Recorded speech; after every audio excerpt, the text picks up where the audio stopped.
Wife വന്നില്ലേ ഓടാൻ? ഇല്ല. കല്യാണം കഴിഞ്ഞാൽ കൂടെ ഓടാൻ പങ്കാളി ഉണ്ടാവും പറഞ്ഞിട്ട്. അവള് കൊച്ചു പെണ്ണല്ലെന്നേ. കാലിന് സ്വാധീനക്കുറവല്ലോണ്ട്? ഇല്ല. മറ്റു പ്രശ്നങ്ങൾ എന്തെങ്കിലും? ഇല്ലെന്നേ. എന്നാ ഉടനെ ഉണ്ടാവും. അപ്പൊ എന്നെ കൺസൾട്ട് ചെയ്യാൻ മടിക്കല്ലേ? വൈഫ് വന്നില്ലേ? ഇല്ല. ഭാര്യ വന്നില്ലേ കൂടെ ഓടാൻ? ഭാര്യ നിന്റെ അമ്മയുടെ.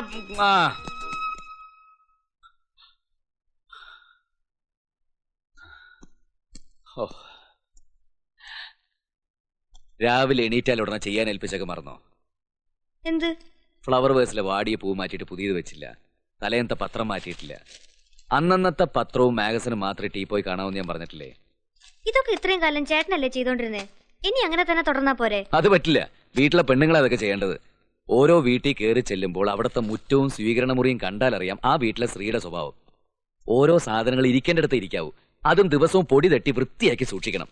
ഒന്നും അങ്ങോട്ട് പറയിപ്പിക്കാതെ അറിഞ്ഞു ചെയ്തൂടെ? ചെയ്യാന്നേ. ചേട്ടൻ പോയി കുളിക്കാൻ നോക്ക്. പത്രവായന കഴിഞ്ഞിട്ടുള്ളൂ കുളി. ഞെടുക്ക്. ആഹാ, അത് കൊള്ളാം. ഞാൻ വായിക്കല്ലേ? ഓട്ടം കഴിഞ്ഞ് വന്നാൽ ഉടനെ പത്രവായന. ആ നേരത്തിനുള്ളിൽ വിയർപ്പാറും. അത് കഴിഞ്ഞ കുളി. അതാണ് എന്റെ രീതി. എണീറ്റാൽ ഉടനെ ബെഡ് കോഫി കിട്ടിയില്ലെങ്കിലും എനിക്ക് പത്രം കിട്ടണം. മൃദുലെ, നീ ഇങ്ങനെ തുടങ്ങിയാലെങ്ങനെ? എനിക്ക് ഓഫീസിൽ പോണ്ടേ? നീ ഇവിടെ തന്നെ ഇരിക്കല്ലേ? സൗകര്യം പോലെ ഇത് വായിക്കാലോ. വാർത്ത ചൂടോടെ വായിച്ചില്ലെങ്കിൽ പിന്നെ എന്തിനു കൊള്ളാം? ആറിയ കഞ്ഞി പഴങ്കഞ്ഞിന്നല്ലേ. ഇതാർക്ക് വേണം? കാർഷിക വാർത്തയും പരസ്യം അല്ലാതെ ഇതിനകത്ത് വേറെ എന്താ ഉള്ളത്? ഇരുന്ന് വായിക്കി.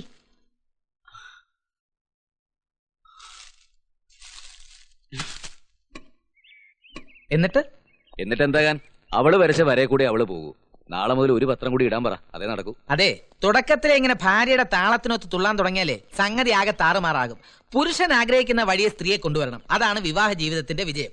അതിനവള് വഴങ്ങുമെന്ന് എനിക്ക് തോന്നുന്നില്ല. വേറൊരു സാഹചര്യത്തിൽ നിന്നും ശീലത്തിൽ നിന്നും വന്നതല്ലേ? നിന്റെ ശീലങ്ങളുമായി പൊരുത്തപ്പെടാൻ കുറച്ച് സമയം എടുക്കും. ഒരു ചെടി തന്നെ ഒരു സ്ഥലത്ത് നിന്ന് വേറൊരു സ്ഥലത്തേക്ക് പറിച്ചു നട്ടാൽ വേര് പിടിച്ച് പച്ച പിടിക്കാൻ കുറച്ച് ദിവസങ്ങൾ എടുക്കും. ഇതും അത്രേ ഉള്ളൂ. ശരിയാവൂല്ലേ? ശരിയാവാതെ എവിടെ പോവാനാ? അപ്പോഴും പെട്ടി എന്റെ കയ്യിൽ.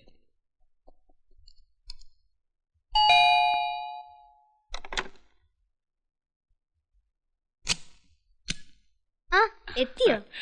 മണി ഒന്നായിട്ടും കാണാഞ്ഞപ്പോ ഞാൻ അങ്ങോട്ട് വിളിക്കായിരുന്നു.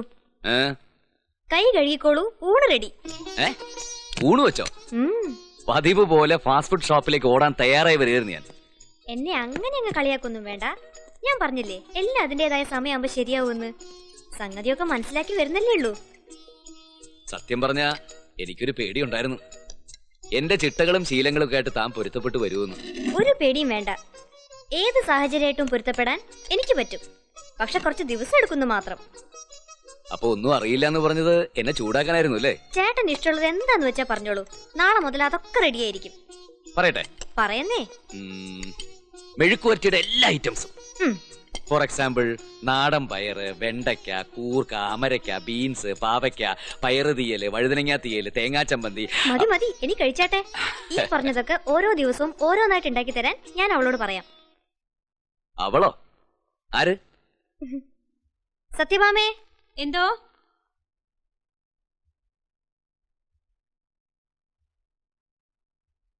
ഇതാ ഇവിടുത്തെ സാറ്. അച്ഛനൊരു കാര്യം ഏറ്റതാ. ചോറി കല്ലുണ്ട്, നോക്കിയിടണം. ഒന്നിനും രുചിയില്ല. എനിക്ക് വലിയ കുഴപ്പമൊന്നും തോന്നിയില്ല. കഴിക്കുന്നേ. ചേട്ടന്റെ നാക്ക് എനിക്ക് വലിയ പരിചയമില്ലല്ലോ. ചേട്ടൻ തന്നെയല്ലേ പറഞ്ഞത് 1-2 ആഴ്ച കഴിയുമ്പോ ശരിയാവുമെന്ന്. നമ്മുടെ രീതിയായിട്ടൊക്കെ ഒന്ന് പൊരുത്തപ്പെട്ട് വരണം, അത്രേ വേണ്ടൂ. രുചിയില്ലെന്ന് പറഞ്ഞിട്ട് വെട്ടി വിടുങ്ങണ കണ്ടില്ലേ? എന്നാ വെള്ളം കുടിക്ക്.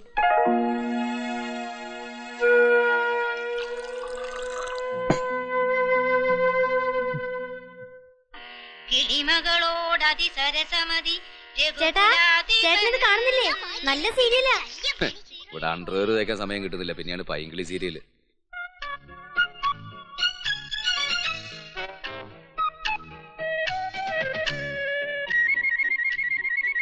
അവിടെ എന്തെടുക്കുക? അല്ല, തേക്കിയായിരുന്നോ? എന്നോടെന്താ പറയാഞ്ഞത്? നിനക്ക് അവിടെ സീരിയല് കാണണ്ടേ? പിന്നെ അത് മിസ്സാക്കാൻ പറ്റുമോ? നാളെ പുറത്തോട്ടിറങ്ങാൻ തേച്ചതൊന്നുമില്ല. ഇതും കൂടെ ഒന്ന് തേച്ചേരേ. മോളവിടെ നിന്നേ. എന്റെ അച്ഛൻ യാത്ര പോകുമ്പോ യാത്രയുടെ ടെൻഷനെ അറിയാറില്ല. എത്ര ദിവസത്തേക്കുള്ള യാത്രയാണ്, എത്ര ജോഡി ഡ്രസ്സ് വേണം, പിന്നെ ബ്രഷ്, എണ്ണ, സോപ്പ്, ചീപ്പ് എന്ന് വേണ്ട, ഇതൊക്കെ അമ്മ തന്നെ കൃത്യമായിട്ട് എടുത്തു വെച്ച് പെട്ടി ഒരുക്കിയിരിക്കും. അത് കണ്ടാ ഞാൻ വളർന്നത്. അയ്യോ, എന്റെ അച്ഛൻ നേരെ തിരിച്ചാ. എന്നെ കൊണ്ട് ഒരു വക ചെയ്യാൻ സമ്മതിക്കത്തില്ല. എല്ലാം സ്വയം ചെയ്യണം. ഗാന്ധിയനല്ലേ, സ്വാശ്രയ ശീലം. എന്തെങ്കിലും പറയാനൊക്കുവോ? സീരിയല് തീരും, വേഗം ചെല്ല്. ശരിയാ. ആ ദേ. ഛെ.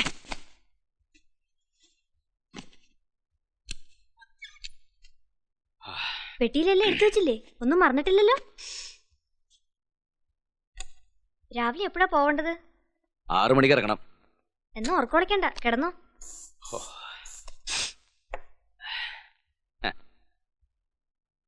ഞാൻ ഒരാഴ്ച മാറി നിൽക്കുന്നില്ല, നിനക്ക് വിഷമമൊന്നുമില്ലേ? അത് പിന്നെ കാണാതിരിക്കോ? എന്ന് വെച്ച് കണ്ണീരൊലിപ്പിച്ച് നിലവിളിച്ച് നടക്കാനൊന്നും എന്നെ കിട്ടില്ല.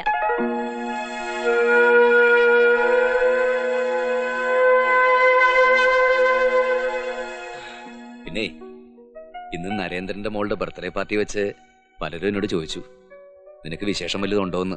ആ, കല്യാണം കഴിഞ്ഞാലുടനെ നാട്ടുകാർക്ക് അറിയേണ്ടത് അതാണല്ലോ. ഒരു 3 വർഷത്തേക്ക് അങ്ങനെ ഒരു വിശേഷത്തെ പറ്റി ആലോചിക്കുന്നേ ഇല്ലെന്ന് ചേട്ടന് പറയായിരുന്നില്ലേ? 3 വർഷോ? മൃദു എന്ത് വിഡ്ഢിത്തായി പറയുന്നത്? എന്ത് വിട്ടിത്തം? ഇപ്പൊ ഒരു മനുഷ്യന്റെ ശരാശരി ആയുസ് 50ഓ 55ഓ വയസ്സാ. എനിക്കേ ഇപ്പൊ തന്നെ വയസ്സ് 30 കഴിഞ്ഞു. ഇപ്പൊ ഒരു കുഞ്ഞുണ്ടായാലേ നമ്മുടെ കാറ്റ് പോകുന്നതിന് മുമ്പ് അവന് പ്രായപൂർത്തിയാകും. മാത്രോ ഓരോ വർഷം കഴിയുന്തോറും സ്കൂൾ അഡ്മിഷനും വിദ്യാഭ്യാസവും ഒക്കെ വലിയ പ്രശ്നമായി വരികയല്ലേ കൂട്ടാ. അപ്പൊ വീടിന്റെ പ്ലാന് മാത്രമല്ല, ജീവിതവും വരച്ചു വെച്ചിരിക്കുകയാണല്ലേ? ജീവിതത്തെ കുറിച്ച് ഇത്രയ്ക്ക് കണക്കൂട്ടേണ്ട ഒരു കാര്യമില്ല. എത്രയൊക്കെ പ്ലാൻ ചെയ്താലും ഓരോരുത്തർക്കും ഓരോ വിധിയുണ്ട്. പ്രസവത്തോടെ ചില സ്ത്രീകൾ മരിക്കാറില്ലേ? ഓ, അതാണോ കാര്യം? അതിലൊന്നും വലിയ കാര്യമില്ല. കാൽക്കുലേഷൻസിലൊന്നും വലിയ അർത്ഥമില്ലെന്നേ ഞാൻ പറഞ്ഞുള്ളൂ. എന്തായാലും മാരീഡ് ലൈഫ് ശരിക്കും എൻജോയ് ചെയ്തിട്ട് മതി കുഞ്ഞുങ്ങളെ പറ്റി ചിന്തിക്കുന്നത്. എനിക്ക് ഉറക്കം വരുന്നു. എനിക്കവിടെ പ്രാന്തളകി തുടങ്ങി. മുമ്പിലൊന്ന് കിടക്കുകയും ചെയ്യും, മനുഷ്യനോട്ട് തൊടിയിക്കില്ലെന്ന് പറഞ്ഞു. ദിവസം ഞാനോട് അതേ എന്താ? ഒന്നുമില്ല, ഉറങ്ങിക്കോളാൻ. ആ, എന്ത്?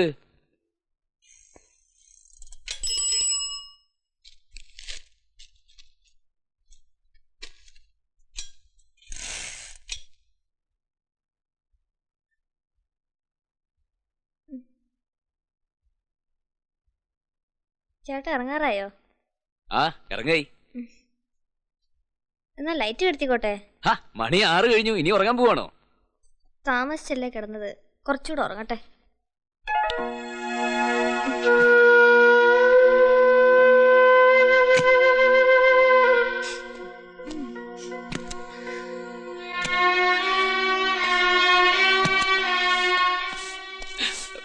സാർ ഇറങ്ങുകയാണോ? ഞാൻ ഇപ്പൊ ചായ ഇട്ട് തരാം. ചായയും കാപ്പിയൊന്നും വേണ്ട, ആദ്യം ചൂലും കൊണ്ട് പോ.